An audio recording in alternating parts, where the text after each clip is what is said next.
পলি kitchen রুমে সবাইকে স্বাগত। আশা করি সবাই ভালো আছেন আর আমিও আপনাদের আশীর্বাদে মোটামুটি ভালোই আছি।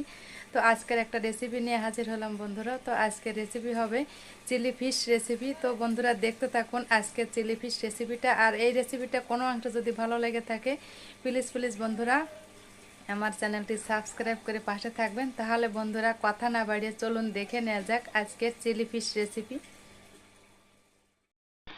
তো বন্ধুরা চিলি ফিশ করার জন্য এখানে আমি এই দেখুন মাছ নিয়েছি। এই মাছগুলো হচ্ছে শঙ্কর মাছ। এটাকে কিন্তু কাটা ছাড়া মাছ, কিন্তু এই রেসিপি করার জন্য অবশ্যই কাটা ছাড়া মাছের দরকার হবে। তো এখানে দেখুন আমি আদা রসুন বাটা 1 চামচ দিয়ে দিলাম, আদা রসুন বাটা। আর কী কী উপকরণগুলো দেবো বলে দেব। আর দিয়ে দিলাম পরিমাণ মতো লবণ। আর এখানে একটু ভিনেগার নিয়েছি, তো ভিনেগার দিয়ে দেব। তো অল্প পরিমাণ 1 চামচ মতন ভিনেগার দিয়ে দিলাম। 1 চামচের একটু কম হবে, আমি ভিনেগারটা দিয়েছি। আর এখানে দেখুন রেড চিলি পাউডার নিয়েছি। এই রেড চিলি পাউডারটা শুধু রং আসার জন্য হবে, এটা কোনো ঝালের জন্য হবে না বন্ধুরা। তো এটা আমি রেড চিলি পাউডারটা আমি আন্দাজ মতন এখানে 1 চামচ মতন দিয়ে দেব। তো দিয়ে দেওয়া হলো রেড চিলি পাউডার।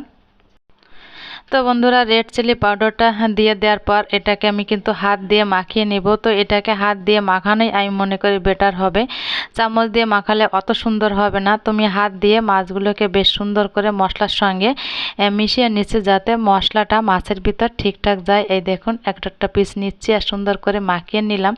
তো মাখিয়ে নেওয়া হলো, ওটাকে আমি ঢেকে রাখবো। আর এখানে দেখুন একটা সস নিয়েছি, এটা হচ্ছে সয়া সস। তো সয়া সস দিয়ে দেবো, 3 রকম সস নিয়েছি এখানে। তো সয়া সসটা আমি চামচে করে দিয়ে দিচ্ছি। এই দেখুন বন্ধুরা 1 চামচ সয়া সস দিয়ে দিলাম। আর এখানে নিয়েছি টমেটো সস। তো টমেটো সস আমি 1 চামচের একটু বেশি দিয়ে দিলাম টমেটো সস। আর এখানে দেখুন নিয়েছি গ্রিন চিলি সস। তো গ্রিন চিলি সসটাও আমি দিয়ে দেব।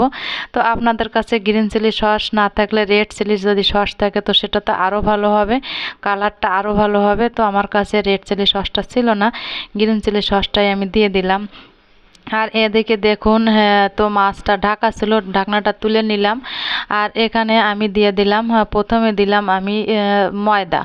আর এখানে দিয়ে দিলাম এই দেখুন 1 চামচের একটু বেশি দিয়ে দিলাম কর্নফ্লাওয়ার। তো ময়দা আর কর্নফ্লাওয়ারটা আমার দিয়ে দেওয়া হয়েছে। আর এখানে একটা ডিম নিয়েছি, ডিমটা কিন্তু অবশ্যই একটু ধুয়ে নিয়েছি, কারণ ডিমের গায়ে তো অনেক সময় ময়লা থাকে, তাই না? ডিমটা একটু ধুয়ে নিলে সেটা আমি মনে করি ভালো হয়, ময়লাটা আর ওর ভিতর যায় না। তো ডিমটা ধুয়ে আমি একটু ফেটে নিলাম। তো একটা ডিম দিয়ে দিলাম। তো ডিমটা দিয়ে আমি ভালোভাবে মাছগুলোর সঙ্গে একটু মিশিয়ে নিয়েছি। দেখুন হাত দিয়ে কিন্তু এই মাছগুলোর সঙ্গে ভালোভাবে মেশাতে হবে। তো মনে হচ্ছে আর একটু কর্নফ্লাওয়ার দিলে ভালো হবে, তো আর একটু কর্নফ্লাওয়ার আমি দিয়ে দিলাম। তো কর্নফ্লাওয়ার দিয়ে দেওয়া হলো। এবার আমি কড়াইটা গরম করে নেবার কি কি উপকরণ নিয়েছি দেখুন। পেঁয়াজ নিয়েছি, ক্যাপসিকাম আর লঙ্কা কেটে নিয়েছি। আর এখানে ময়দা আর কর্নফ্লাওয়ার তো আছে, আর ওটা তো সস ওগুলো তো আছেই। তো দেখতে থাকুন বন্ধুরা। আর কড়াইটা বেশি দিকে গরম হয়েছে, তেলটা দিয়ে দিলাম। তো ভাবলাম ভালো করে তেলের যে দাম, তো তেলটা ভালো করে একটু দিয়ে দিলাম ঝেড়ে, প্যাকেটে যাতে না থাকে বন্ধুরা। সব কিছুই তো হিসাব করতে হয়, তাই না? সব কিছু হিসাব করে আমাদের চলতে হয়। তো তেলটা দিয়ে আমি গরম করে এবার আমি মাছগুলোকে এক এক করে আমি চামচে, এবার আমি হাত দিয়ে আর তুলবো না বন্ধুরা, চামচে করে এক একটা করে মাছগুলোকে আমি দিয়ে দিলাম। আর উপকরণগুলো আর একবার কিন্তু দেখিয়ে দিলাম।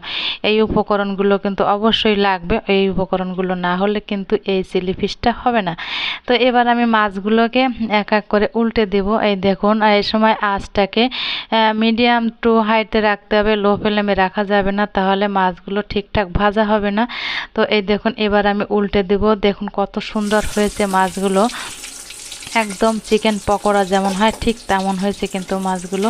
তো এই মাছ আমি মনে করি এইভাবেই স্বাদটা যেন বেশি হয়। অন্যভাবেও তো মাছ, এই শঙ্কর মাছের ভুনা খাওয়া যায়, শঙ্কর মাছ অন্যভাবে রান্না করে খাওয়া যায়, কিন্তু আমি মনে করি এইভাবে যদি চিলি ফিশ করে একবার খাওয়া যায় তো সে আর অন্যভাবে খেতে চাবে না বন্ধুরা। আমার কাছে তো এইভাবে এই মাছটা আমার কাছে খুবই ভালো লাগে। তো আমি এইভাবেই এই মাছটা রান্না করে আপনাদের সঙ্গে শেয়ার করলাম। এই দেখুন তো এক এক করে মাছগুলোকে আমি কিন্তু ভেজে তেলটা কিন্তু অবশ্যই একটু ঝরিয়ে একটা প্লেটে আমি মাছগুলোকে নিয়ে নিব। তো অনেকগুলো মাছ হয়েছে কিন্তু বন্ধুরা, এখানে 500 গ্রাম ছিল 500 গ্রাম মাছ ছিল, শঙ্কর মাছ। তো এই দেখুন মাছগুলো কিন্তু এক এক করে ভেজে নেওয়া হয়েছে। এবার বাড়তি যে তেল আমি কিছুটা কাপে নিয়ে নিয়েছি। তো অতটা তেল আমার দরকার নেই, ওই জন্য কাপে নিয়ে নিলাম। আর এর ভিতর কিন্তু আর একটু তেল দিয়ে দিলাম, সদ্য তেলটা দিয়ে দিলাম। তো তেলটা দিয়ে ওটা আর ক্যামেরায় আসেনি হয়তো, তো আর একটু তেল কিন্তু আমি দিয়েছিলাম। তো তেলটা দেওয়ার পরে এবার আমি ক্যাপসিকামগুলোকে একটু হাই হিটে কিন্তু ভাজতে হবে। ক্যাপসিকামগুলো খুব বেশি ভাজা যাবে না, একটু হালকা ভাজা নেড়ে চেড়ে এবার আমি এই যে পেঁয়াজগুলো দিয়ে দেব। দেখুন পেঁয়াজের পাপড়িগুলো দেখতে বেশ সুন্দর লাগছে, তাই না? আমার কাছে কিন্তু খুবই ভালো লাগছে পেঁয়াজের পাপড়ির কালারটা। আর এদিকে আমি দিয়ে দেব কিছুটা লঙ্কা, একটু বড় বড় করে কুচিয়ে নিয়েছিলাম। তো লঙ্কাগুলো দিয়ে দিলাম আর সামান্য পরিমাণ হলুদ গুঁড়া দিয়ে দিলাম। আর এখানে দিয়ে দিলাম একটা পাকা টমেটো। তো সব কিছু দিয়ে দেওয়া হলো। এবার আমি খুন্তি দিয়ে নেড়ে চেড়ে দিব। এবার আমি 3 রকম যে সসটা মিশিয়ে রেখেছিলাম সে 3 রকমের সসটা কিন্তু এবার আমি দিয়ে দেব। তো এবার সসটা দিয়ে সসটাকেও কিন্তু ভালোভাবে এই ক্যাপসিকাম, পেঁয়াজ, তারপর এখানে টমেটো এর সঙ্গে মিশিয়ে নিলাম। এবার আমি ভেজে রাখা মাছগুলোকে দিয়ে দিলাম। দেখুন মাছগুলো কিন্তু একটাও ভাঙবে না, কত সুন্দর গোটা গোটা আছে মাছগুলো। আর দিয়ে দিলাম খুবই সামান্য পরিমাণ লবণ। আর এখানে দিয়ে দিলাম হাফ চামচ পরিমাণ চিনি। তো লবণ আর চিনিটা দিয়ে আমি আবারও নেড়ে চেড়ে মাছগুলোর সঙ্গে ক্যাপসিকামের সঙ্গে ভালোভাবে মিশিয়ে নিলাম। তো মাছগুলোকে নিয়ে নেওয়ার পরে কিছুটা গ্রেভি এখানে ছিল, তো ভাবলাম এর সঙ্গে আমি একটু কর্নফ্লাওয়ার যদি মিশিয়ে দিই তাও মন্দ হবে না বন্ধুরা। তো এর সঙ্গে আমি 1 চামচ মতন কর্নফ্লাওয়ার দিয়ে দিলাম। কর্নফ্লাওয়ারটা আগে চামচ দিয়ে ভালো করে মিশিয়ে নিলাম। তারপরে এর ভিতর কিন্তু উষ্ণ গরম জল দিতে হবে।